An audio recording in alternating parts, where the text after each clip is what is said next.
Astaghfirullah. Innal hamdalillah nahmaduhu wa nasta'inuhu wa nastaghfiruh wa na'udzu billahi min syururi anfusina wa sayyiati a'malina. Man yahdihillahu fala mudilla lahu wa man yudlil fala hadiya lahu. Asyhadu an la ilaha illallah wahdahu rabbi la syarika lahu wa asyhadu anna Muhammadan abduhu wa rasuluhu alladzi la nabiyya ba'dahu. Faqala Allah azza wa jalla ya ayyuhalladzina amanu taqullaha haqqa tuqatih wa la tamutunna illa wa antum muslimun. Ya ayyuhan nasu rabbakumul ladzi khalaqakum min nafsin wahidah wa khalaqa minha zawjaha wa batha minhuma rijalan katsiran wa nisaa wattaqullaha alladzi tasaaluna bihi wal arham innallaha kana 'alaikum raqiba. Amma ba'du. Ma'asyiral muslimin, usikum nafsi bitaqwallah faqad fazal muttaqun. Wa usalli wa usallimu ala sayyidina Muhammadin wa ala alihi wa sahbihi ajma'in. Ma'asyiral muslimin yang dimuliakan Allah Subhanahu wa taala, sebelum khatib menyampaikan khutbahnya, biasa khatib menyampaikan wasiat untuk khatib pribadi dan tentunya untuk jamaah sekalian. Marilah kita senantiasa meningkatkan takwa kita di hari Jumat, dan tak lupa memperbanyak salawat kepada Rasul kita Nabi besar Muhammad sallallahu alaihi wa ala alihi wasallam. Ma'asyiral muslimin, jamaah Jumat Masjid Naul Ilmi rahimakumullah. Ramadan sudah berlalu, hampir mendekati satu pekan. Lalu apa yang kita rasakan selama hari-hari kita lewatkan di bulan Ramadan ini? Apakah hanya puasa dan juga qiyamul lail sebagai aktivitas semata di bulan Ramadan? Ataukah memang betul-betul menambah keimanan dan ketakwaan kita kepada Allah Subhanahu wa taala? Manusia tidak tahu apakah esok hari dia masih terbangun ataukah mungkin sudah meninggal dunia. Sebagaimana Allah Subhanahu wa taala berfirman, kullu nafsin dha'iqatul maut, setiap jiwa pasti akan merasakan kematian. Oleh karena itulah kita tidak tahu usia kita apakah masih menjumpai Ramadan esok hari atau tidak. Maka jadikan setiap hari di bulan Ramadan seolah-olah Ramadan ini adalah akhir Ramadan yang kita rayakan di Ramadan tahun ini. Ma'asyiral muslimin yang dimuliakan Allah Subhanahu wa taala, kalau kita melihat para ulama salaf, 6 bulan sebelum datang Ramadan, mereka berdoa kepada Allah Subhanahu wa taala agar mereka masuk dan bisa menjumpai Ramadan. Ada apa dengan mereka? Kenapa mereka selalu, para ulama ini, merindukan datangnya bulan Ramadan? Maka salah satu yang dirindukan di bulan Ramadan, dari sekian banyak ibadah yang dirindukan di bulan Ramadan, adalah malam yang disebut dengan Lailatul Qadri, malam Lailatul Qadar. Maka khutbah kali ini kita akan membahas sedikit tentang keutamaan malam Lailatul Qadar, supaya kita semakin rindu dan terus berdoa kepada Allah Subhanahu wa taala agar kita di bulan Ramadan tahun ini diperjumpakan Allah Subhanahu wa taala dengan Lailatul Qadar. Ma'asyiral muslimin dimuliakan Allah Subhanahu wa taala. Allah Subhanahu wa taala berfirman, "Wallahu yakhluqu ma yasha'u wa yakhtar." Sesungguhnya Allah Subhanahu wa taala terkadang ciptakan makhluknya kemudian pilih. Lah dari sekian pilihan Allah,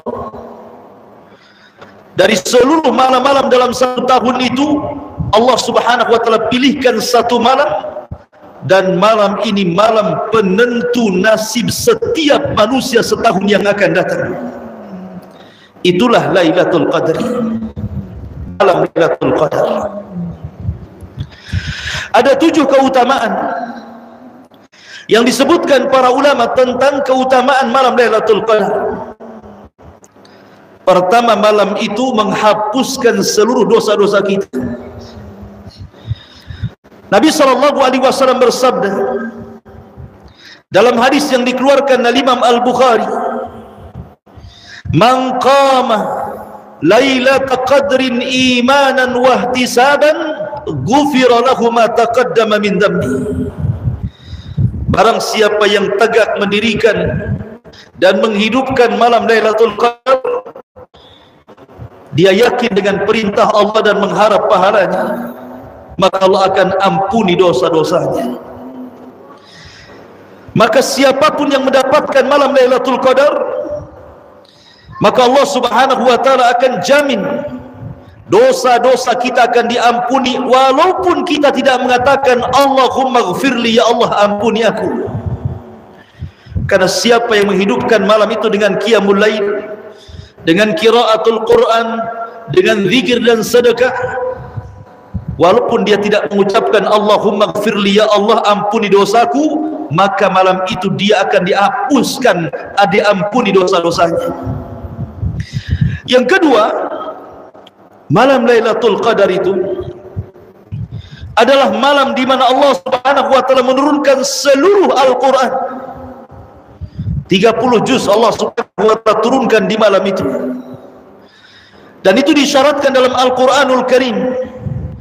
Di dalam suratul Qadar Allah mengatakan, "Inna anzalnahu fi lailatul qadr." Sesungguhnya kami turunkan Al-Qur'an di malam Lailatul Qadar. Artinya di malam itu Allah turunkan secara jumlah keseluruhan isi Al-Quran dari Lauhil Mahfud ke Baitul Uzzah pertama. Kemudian yang ketiga, keutamaan Lailatul Qadar adalah malam itu malam yang berkah. Allah Subhanahu wa taala berfirman, "Inna anzalnahu fi lailatin mubarakah." Sesungguhnya kami turunkan Al-Quran di malam yang penuh berkah. Maka siapapun yang menghidupkan malam Lailatul Qadar, maka Allah akan berikan keberkahan yang banyak kepada orang yang menghidupkannya. Dan berkah itu adalah luzumul khair, tetapnya sebuah kebaikan kepada seseorang. Kemudian yang keempat, Allah Subhanahu wa taala catat ketika setiap seorang hamba yang menghidupkan malam Lailatul Qadar itu dengan rizki yang baik. Boleh jadi mungkin Allah akan tambahkan usianya setahun yang akan datang. Boleh jadi Allah Subhanahu wa taala akan berikan keberkahan kepada dirinya, keluarganya, dan harta-hartanya. Karena Lailatul Qadar itu menentukan nasib kita setahun yang akan datang. Apakah nasib kita setahun yang akan datang ini di atas kebaikan atau justru di atas keburukan? Dari sini Allah Subhanahu wa taala mengatakan, "Fiha yufraqu kullu amrin hakim." Di malam itu akan diputuskan segala sesuatu yang berkaitan dengan takdir setahun yang akan datang. Jadi setahun yang akan datang nasib kita ditentukan di malam itu. Makanya wajar kalau Nabi SAW mengatakan, "Man haruma khairaha faqad hurim." Barang siapa yang diharamkan mendapatkan kebaikan di malam itu, maka satu tahun dia tidak akan mendapatkan kebaikan. Oleh karena itulah maka raihlah malam itu dengan menghidupkan, dengan qiyamul lail, membaca Al-Quran, berzikir, dan ibadah-ibadah yang lainnya. Kemudian juga yang nomor 5, Allah Subhanahu wa ta'ala utamakan setiap orang yang beribadah di malam Lailatul Qadar itu satu amalan sama seolah-olah dia mengamalkan 1000 bulan.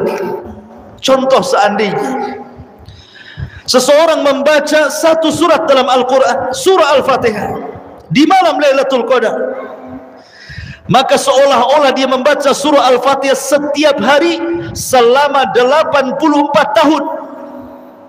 Karena Allah Subhanahu wa taala mengatakan Lailatul Qadri khairun min alfi syahrin. Orang yang beribadah di malam Lailatul Qadar itu lebih baik dibandingkan ibadah 1000 bulan atau 40 tahun kurang lebih. Jadi kalau seseorang kemudian melaksanakan satu rakaat salat, maka dia sama dengan melakukan satu rakaat setiap hari selama 84 tahun lamanya. Jadi setiap ibadah akan dikali lipatkan menjadi 84 tahun lamanya, bahkan lebih baik dibandingkan 1000 bulan. Ma'asyiral muslimin yang dimuliakan Allah Azza wa Jalla, di zaman Nabi SAW pernah bercerita tentang 2 orang Bani Israel tidak pernah bermaksiat kepada Allah Subhanahu wa taala. Setiap hari beribadah kepada Allah, dari mulai dia lahir sampai dia wafat, tidak pernah bermaksiat kepada Allah Subhanahu wa taala. Di siang hari dia menghabiskan dengan puasa, di malam hari dia menghabiskan dengan tahajud, terkadang berjihad selama 84 tahun lamanya. Ketika Rasul menceritakan kisah 2 orang Bani Israel, sahabat heran, kok ada 2 orang laki-laki sejak dilahirkan sampai diwafatkan tidak pernah bermaksiat kepada Allah Subhanahu wa taala? Mustahil. Maka kemudian Nabi SAW ketika melihat keheranan para sahabat mendengar kisah itu, tiba-tiba Jibril datang menurunkan sebuah surat kepada Rasul dan mengatakan, ya Muhammad, katakan kepada para sahabat, jangan heran, sesungguhnya dalam Islam ada satu malam yang bisa mengalahkan ibadahnya 2 orang Bani Israel yang tidak pernah bermaksiat selama 84 tahun. Kemudian Allah turunkan, inna anzalnahu fi lailatul qadr wa ma adraka ma lailatul qadr lailatul qadri khairu min alfi syahri. Bahwa orang yang beramal di malam Lailatul Qadar jauh lebih baik dibandingkan orang yang beribadah selama 1000 bulan. Kemudian yang nomor 6, Lailatul Qadar disebut juga Al-Qadar adalah at-tadyiq, sempit. Kenapa kemudian makna daripada Lailatul Qadar itu juga artinya malam yang sempit? Karena di malam itu para malaikat turun, bahkan malaikat yang tidak pernah turun pun turun. Sampai-sampai Imam Ibnu Katsir rahimahullahu taala ketika memberikan catatan kepada suratul Qadar, tanazzalu alaihimul malaika, malaikat turun ke bumi. Kemudian dia menukilkan sebuah riwayat, inna adadal malaika, sesungguhnya jumlah para malaikat yang turun ke bumi itu ka'adadil hasa'i fil ardi, jauh lebih banyak dibandingkan jumlah kerikil yang ada di permukaan bumi. Anda bisa bayangkan berapa banyak kerikil yang ada di permukaan bumi ini. Tidak ada satupun manusia yang sanggup menghitung kerikil yang ada di permukaan bumi ini. Lah malaikat yang turun di malam Lailatul Qadar itu, adaduhum, jumlah mereka ka'adadil hasa'i fil ardi, seperti jumlah kerikil yang ada di bumi. Artinya malam itu bumi dipenuhi dengan para malaikat sehingga tidak ada satu jengkal kecuali malaikat, dan bumi pun berdesak-desak sehingga menjadi sempit karena banyaknya malaikat. Itulah Lailatul Qadar. Kemudian yang terakhir, Lailatul Qadar disebut Lailatus Salam, malam penuh dengan keselamatan. Setan bukan hanya dipurgol tapi tidak bisa bergerak, dan hawa nafsu terkekang di malam itu, sehingga malam itu malam keselamatan. Malam di mana orang atau manusia mudah beribadah kepada Allah Subhanahu wa taala. Karena ketika malaikat turun, maka tidak ada syaitan yang muncul. Ketika malaikat turun, artinya malaikat turun membawa rahmat, membawa ketenangan dan maghfirah, sehingga malam itu penuh dengan keselamatan bagi orang-orang yang mau menghidupkannya. Sampai kapan? Allah katakan salamun hiya hatta matla'il fajr. Keselamatan itu akan terus berakhir sampai terbitnya fajar. Itulah 7 keutamaan malam Lailatul Qadar, di mana malam Lailatul Qadar juga disebut Lailatul Qadrin. Artinya qadrin di situ mulia, karena malam itu penuh dengan kemuliaan. Malam itu penuh dengan pahala bagi orang yang mau menghidupkannya. Malam itu penuh dengan rahmat, malam itu penuh dengan maghfirah, malam itu penuh dengan keselamatan, malam itu penuh dengan ketenangan. Makanya malam itu disebut Lailatul Khair, malam kebaikan bagi kaum muslimin. Aqulu ma tasma'un, aqulu qauli hadza wastaghfiru innahu huwal ghafurur rahim.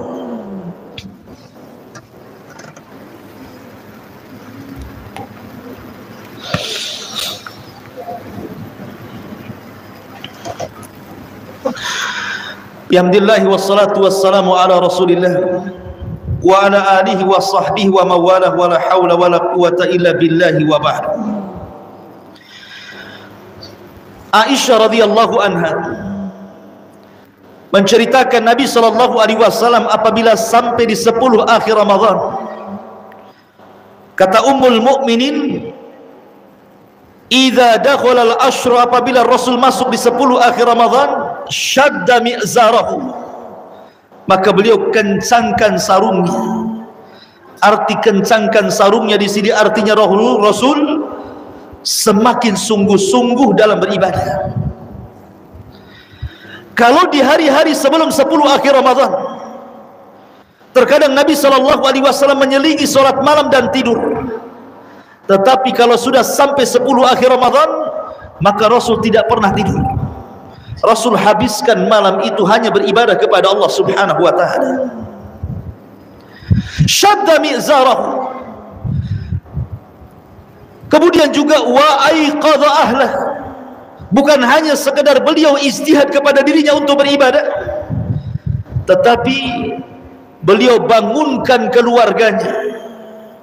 Artinya beliau tidak hendak ibadah sendirian, dan itu berdasarkan firman Allah Subhanahu wa taala, qu anfusakum wa ahlikum nar, jagalah diri kalian dan keluarga kalian dari api neraka. Maka ajaklah keluarga kita untuk beribadah di bulan Ramadan. Jangan berikan kepada mereka kesibukan yang menjadikan mereka malas untuk beribadah kepada Allah Subhanahu wa taala. Berikan kelonggaran kepada mereka, sebagaimana Nabi SAW memberikan kelonggaran kepada keluarganya untuk beribadah sama-sama, terutama di 10 akhir Ramadan.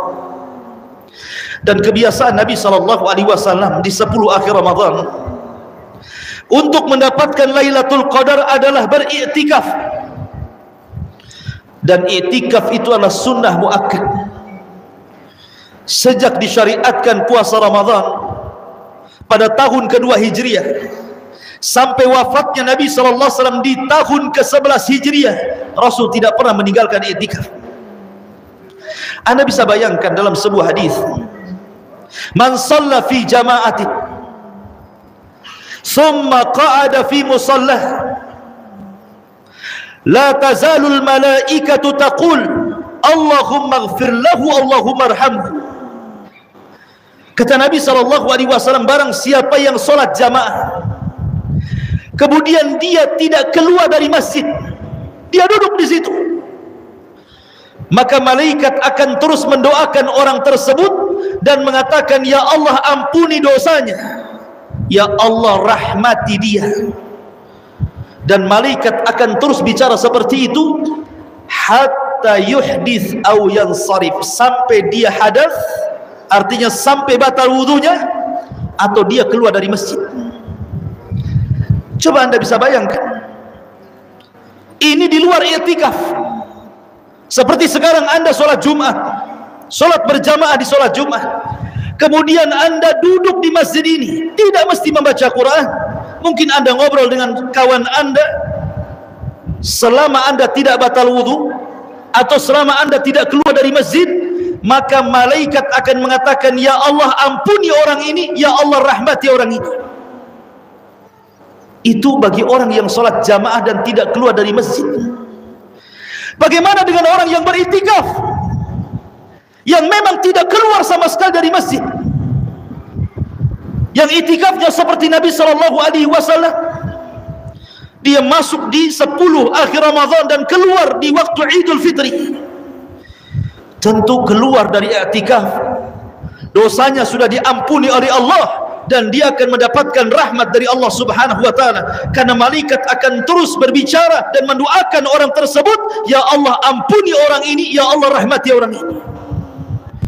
Tentu i'tikaf tidak harus 10 akhir full. Bagi anda yang mungkin sibuk bekerja, anda bisa mengambil malam harinya, anda bisa mengambil siang harinya, anda bisa mengambil 1, 2 hari atau 3 harinya. Walaupun tentu seafdal-afdalnya i'tikaf adalah i'tikaf yang mencontoh sunnah Nabi SAW selama 10 hari, karena dipastikan orang yang beriktikaf pasti dia mendapatkan Lailatul Qadar. Orang-orang yang pasti dia akan mendapatkan Lailatul Qadar. Makanya para ulama, mereka tidak pernah meninggalkan i'tikaf demi memperoleh Lailatul Qadar. Innallaha malaikatahu yusalluna 'alan nabi ya ayyuhalladzina amanu sallu 'alaihi wa sallimu taslima. Allahumma ighfir lil muslimina wal muslimat wal mu'minina wal mu'minat al ahya'i minhum wal amwat innahu qaribun mujibud qadiyal hajah. Allahumma arinal haqqa haqqan warzuqna ittiba'ah wa arinal batila batila warzuqna istinabah. Allahumma nas'alukal huda wat tuqa wal afafa wal ghina. Rabbana la tuzigh qulubana ba'da idh hadaitana wa hab lana min ladunka rahmatan innaka antal wahhab. Rabbana atina fid dunya hasanah wa fil akhirati hasanah wa qina adzabannar. Wa sallallahu ala sayyidina Muhammadin wa ala alihi wa sahbihi ajmain. Qumu lis salatil jum'ah rahimakumullah.